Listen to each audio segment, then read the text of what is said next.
convierta todo.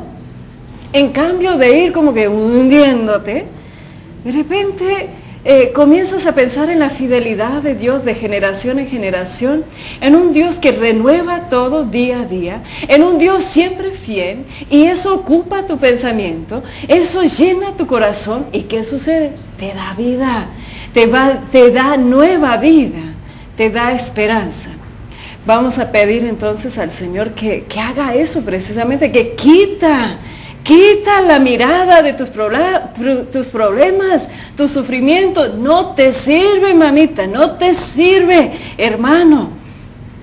Mantenga tu mirada en Dios siempre fiel. Padre Gustavo, ¿qué significa para ti? Cuando estamos hablando de un Dios siempre fiel, quiero como que entender la palabra fidelidad. ¿Qué es lo que estamos anhelando? Si decimos que Dios es fiel día a día, ¿qué exactamente estamos diciendo? Yo siento que nos estamos refiriendo particularmente a una fidelidad que nos habla de un gozo, una alegría, y nos está hablando de la perseverancia. En este tiempo, particularmente Kimberly, donde se ve que vivimos el momento y ya lo estamos olvidando porque vertiginosamente queremos pasar a lo que sigue, y corremos el riesgo de olvidar que hay como una escala, una continuidad. Justamente esta fidelidad es algo que me hacía acordar a una anécdota de mi infancia. Recuerdo que en el jardín de mi abuela había un manzano y siempre decíamos, es un árbol tan generoso, tan fiel, que en cualquier época del año que uno viene encuentra frutos. La persona fiel es la persona que, más allá de las tormentas de la vida, más allá de las dificultades, produce frutos. Y esta fidelidad está muy relacionada a este hermoso texto bíblico, donde dice, el Señor no se cansa, no ha agotado el Señor de dar.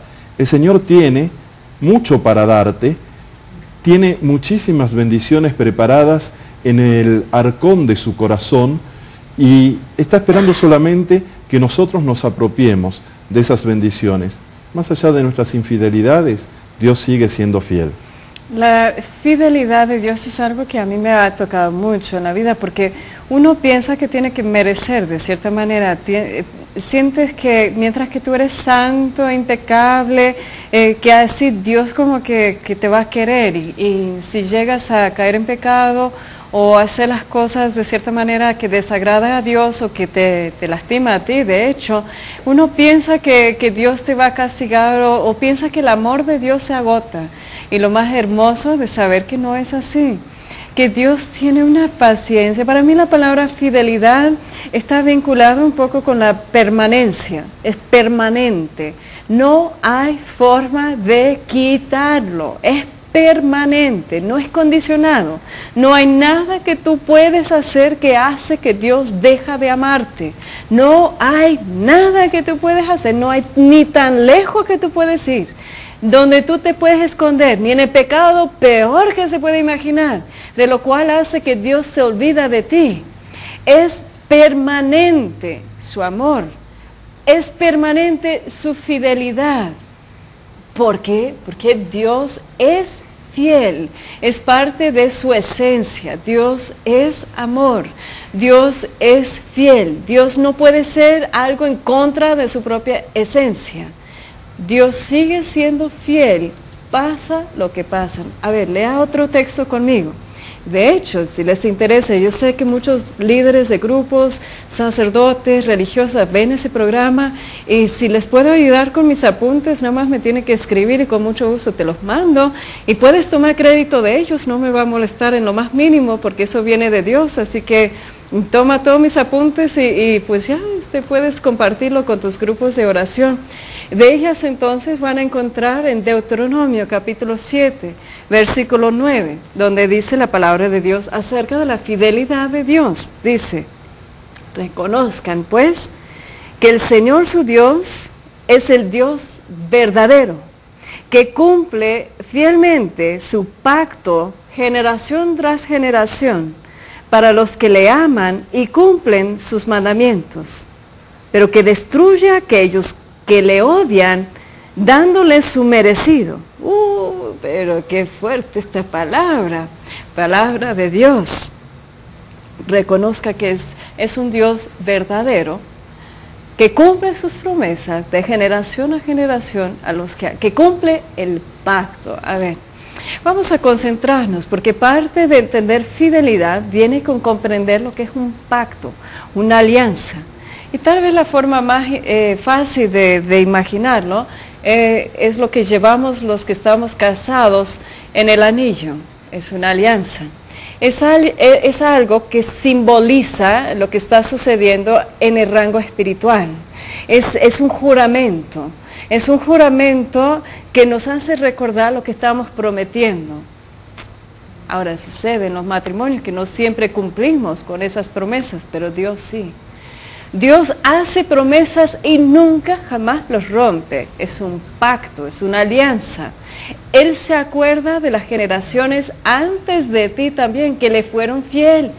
Y por eso tú estás viendo María Visión, no cabe duda. Por eso tú estás inquietado en este momento, porque alguien le fue fiel a Dios en tus generaciones y tú estás gozando.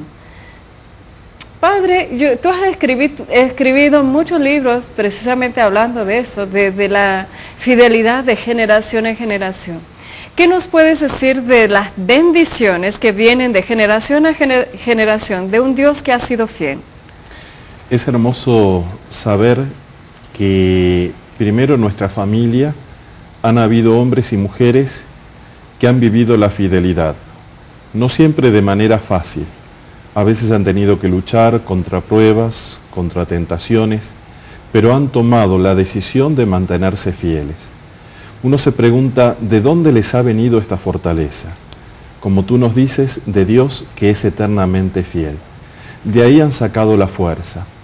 Cuando nosotros pensamos en una madre o en un padre, o en ambos, que han mantenido la fidelidad más allá de las situaciones difíciles de la vida, cuando en nuestra propia vida vengan tentaciones, vengan pruebas, vamos a sentir ese deseo de vivir la fidelidad. Precisamente en el libro Dios quiere sanar las etapas de tu vida, cuando yo hablo sobre la herencia intergeneracional, trato de profundizar en la herencia positiva más que lo negativo. Sí, hablo también de esas infidelidades que lamentablemente se han dado quizá en algunos miembros de nuestra familia, entre nuestros antepasados, infidelidades hacia Dios, infidelidades hacia un proyecto de vida que Dios tiene para nosotros, seamos hombres o mujeres casados, seamos sacerdotes, religiosas. Hay un proyecto de fidelidad. Cuando somos infieles, nosotros mismos nos estamos fallando, estamos frustrando un proyecto de felicidad. Y aquí entra también la relación en la fidelidad hacia el prójimo. Así como ese hermoso logo de María Visión que muestra los tres corazones unidos por una línea que representa la Trinidad, también podemos hablar de una Trinidad de fidelidad o lamentablemente una Trinidad de infidelidad, porque están íntimamente relacionadas estas tres fidelidades o infidelidades.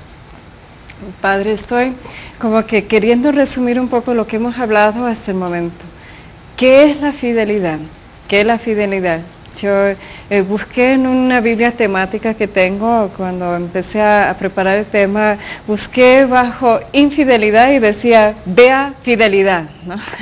Fue buenísimo, está como que antes de concentrarte en lo que es infiel, primero apréndete bien lo que es ser fiel. Entonces, ¿qué es ser fiel? Primero hay que ver que es algo que viene de Dios, algo que viene de su propio ser. Él es fiel. Entonces, si queremos aprender a ser fiel, bueno, debemos querer imitar a nuestro Dios. Yo, ¿sabes qué? Yo tengo mis amigos bien seleccionados, mi padre Gustavo es uno de ellos. Elijo mis amigas, de hecho saludos a las que están viendo el programa, Pili, Dulce, los demás, las elijo con esa cualidad. Para mí es muy importante elegir en la amistad personas que son fieles. ¿Qué significa entonces la fidelidad? Es una persona incapaz de traicionarte.